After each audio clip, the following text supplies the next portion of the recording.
నంద్యాల జిల్లా ఆత్మకూరు సమీపంలో రోడ్డు ప్రమాదం జరిగింది. ప్రమాదంలో చిన్నారి కీర్తి అక్కడికక్కడే మృతి చెందగా మరో 8 మంది గాయపడ్డారు. ఘటనపై స్పందించిన పోలీసులు బాధితులకు అండగా నిలిచి తమ మానవత్వాన్ని చాటుకున్నారు.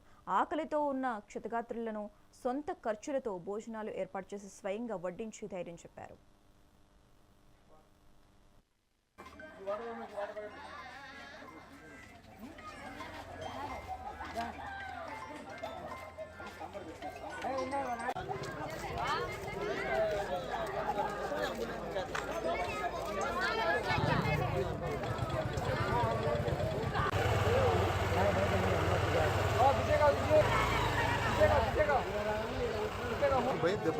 ఏడు మంది ఉన్నారు లోపల. ఆ పాప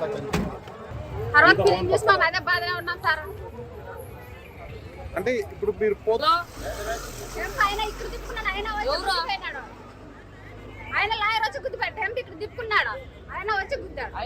ఇప్పుడు ఎక్కడికి పోతున్నారమ్మా మీరు? మేము గుంటూరుకి పోతాం సార్. ఏమిటి కోసం? ఏ ఊరు? కామలతోటి పక్కన